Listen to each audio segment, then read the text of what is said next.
Hello! Hi అండి. అందరికీ నమస్కారం. This is Aaru's kitchen. Welcome to our channel world famous kitchen food. ఈరోజు మనం చాలా టేస్టీగా ఉండేటువంటి, ఇన్‌స్టంట్‌గా ప్రిపేర్ చేసుకునేటువంటి రెసిపీనైతే మనం ప్రిపేర్ చేసుకోబోతున్నాం.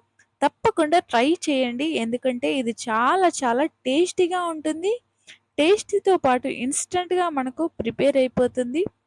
ఇలా మనము తొందరగా ఏదైనా కర్రీ ప్రిపేర్ చేసుకోవాలనుకుంటే, ఈ పొటాటో కర్రీనైతే ప్రిపేర్ చేయండి. అది నేను చెప్పిన విధంగా గనక మీరు ప్రిపేర్ చేసుకుంటే చాలా చాలా చక్కని టేస్ట్ అయితే వస్తుంది.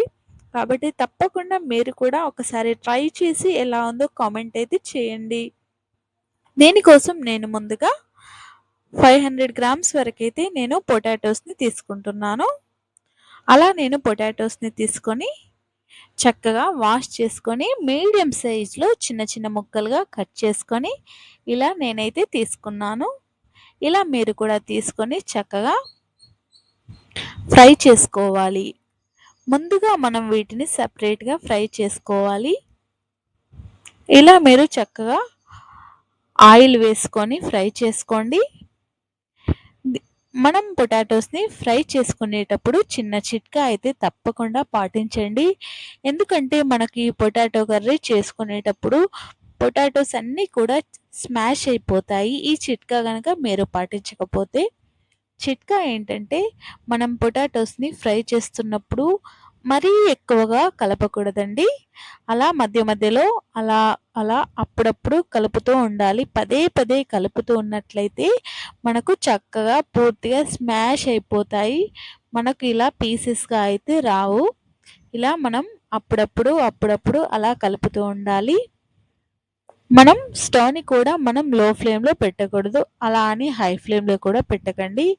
మనం మీడియం ఫ్లేమ్‌లో ఉంచి అలా అప్పుడప్పుడు కలుపుతూ ఉంటే సరిపోతుంది. ఇలా మీకైతే చక్కగా ఫ్రై అవుతూ ఉంటాయి. చూసారుగా ఎలా చక్కగా క్రిస్పీగా అవుతున్నాయో. మీరు ఈ సింపుల్ చిట్కానైతే ఫాలో అయితే మీకు కూడా తప్పకుండా ఫ్రై అవుతాయి. ఇలా మీరు చక్కగా కంప్లీట్‌గా మనకు ఇలా క్రిస్పీగా వచ్చేంత వరకైతే ఈ పొటాటోస్ అన్నింటిని కూడా మనం ఫ్రై చేసుకోవాలి.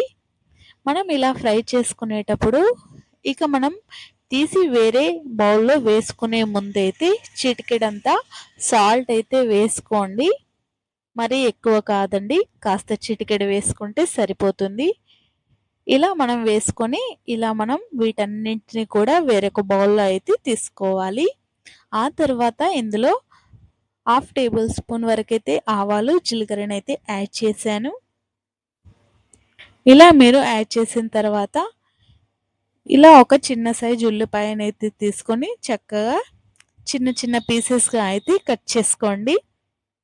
ఇలా మీరు చక్కగా కట్ చేసుకున్న తర్వాత ఆవాలు, జీలకర్ర అనేటివి మనకు చిటపటలాడిన తర్వాతనే ఈ ఆనియన్స్ అనేటివి మనం వేసుకోవాలి. ఇలా మనం వేసుకున్న తర్వాత ఆనియన్స్‌ని కూడా చక్కగా మనం ఫ్రై చేసుకోవాలి. ఆనియన్స్ అనేటివి మనం ఫ్రై అవ్వక ముందే వేస్తే ఇవి మనకు మెత్త మెత్తగా ఉంటాయి కాబట్టి కర్రీ అనేది సాఫ్ట్‌గా మనకు చాలా క్రిస్పీగా చేసుకుంటున్నాం కాబట్టి అలా రాదు. ఇలా మనకు ఫ్రై అయిన తర్వాత సాల్ట్ అనేది ముందుగానే వేసుకోండి. ఎందుకంటే మనం ఫ్రై చేసేటప్పుడు కొద్దిగానే సాల్ట్‌ని వేసాం కాబట్టి ఇప్పుడు మనకు కంప్లీట్‌గా కర్రీలో ఎంత వేసుకుంటామో అంతవరకు సాల్ట్ అనేది ఇందులోనే వేసేసుకోవాలి. ఇలా వేసేసుకున్న తర్వాత పసుపుని కూడా యాడ్ చేసుకోండి. ఇలా మీరు హాఫ్ టేబుల్ స్పూన్ వరకైతే పసుపుని కూడా యాడ్ చేసుకొని ఇలా నేను మార్వాడి మేతినైతే వేశాను. లిటిల్ బిట్ చిన్నగా కొద్దిగానే వేసుకోండి. మరి ఎక్కువగా వేసుకోకండి. మళ్ళీ చేదుగా ఉంటుంది. ఇలా మనం వేసుకున్న తర్వాత మనం ఫ్రై చేసి పెట్టుకున్నటువంటి ఈ క్రిస్పీగా ఉండేటువంటి పొటాటోస్ అన్నింటిని కూడా ఇందులో వేసి చక్కగా ఫ్రై చేసుకోవాలి.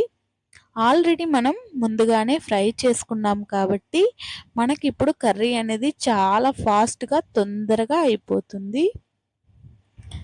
ఇప్పుడు మనం వేసుకున్నాం కాబట్టి మనం వేసుకున్న మసాలాలన్నీ కూడా మనకు ఈ పొటాటోస్‌కన్నీ పట్టేలాగా మనం ఇలా ఉంచుకుంటే సరిపోతుంది. మరీ ఎక్కువగా కలపకండి. ఆ తర్వాత రుచికి తగ్గట్టుగా మనం కారం పొడినైతే వేసుకొని, ఆ తర్వాత సాల్ట్‌ని కూడా వేసుకోండి. ఇలా సాల్ట్‌ని వేసుకొని చక్కగా కలుపుకోండి. ఇలా చక్కగా మీరు కలుపుకున్న తర్వాత ఇందులో కాస్త కొద్దిగా అంటే కొద్దిగా మనకు హాఫ్ టేబుల్ స్పూన్ వరకు వేసుకున్నా పర్వాలేదు. ఇంకాస్త తక్కువ వేసుకున్నా పర్వాలేదు. కానీ ఖచ్చితంగా బ్లాక్ పెప్పర్ పౌడర్‌నైతే వాడండి. ఎందుకంటే చాలా చాలా టేస్టీగా ఉంటుంది. ఇది వేసుకుంటేనే మనకు ఈ పొటాటో క్రిస్పీ కర్రీకి కంప్లీట్‌గా టేస్ట్ అనేదైతే వస్తుంది. ఆ తర్వాత చివర్లో మనం 5, 6 రెబ్బల వరకైతే ఇలా గార్లిక్‌నైతే తీసుకోండి. ఇలా వెల్లుల్లిని అలా కచ్చా పక్కాగా దంచేసి మనం ఇలా వేసుకుంటే మనకి పొటాటోస్‌కి చక్కటి ఫ్లేవర్ అయితే వస్తుంది.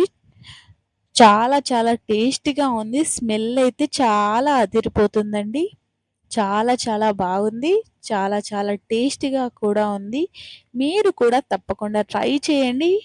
ట్రై చేసి ఎలా ఉందో కామెంట్ అయితే చేయండి. చూసారుగా ఎలా ఉందో? చాలా క్రిస్పీగా అయ్యింది. ఇలా గనక చేశారంటే కొంచెం కూడా ఉండకుండా కర్రీ మొత్తం అయిపోతుంది. అలా చకచకా తినేస్తారు ఇంట్లో వాళ్ళందరూ కూడా. ఎందుకంటే అంత బావుంటుంది కాబట్టి ఈ కర్రీ. తప్పకుండా మీరు కూడా ట్రై చేసి ఎలా ఉందో కామెంట్ అయితే చేయండి. అలాగే మా వీడియోని పూర్తిగా చూసినందుకు ధన్యవాదాలు. మా ఛానల్‌ని అయితే తప్పకుండా లైక్ చేయండి, షేర్ చేయండి. అలాగే సబ్స్క్రైబ్ చేసుకోవడం మాత్రం అస్సలు మర్చిపోవద్దు. చూసారు గదండీ! చాలా చాలా బావుంది. చాలా చాలా టేస్టీగా ఉండే కర్రీ అయితే మీకోసం. థ్యాంక్ యూ అండి.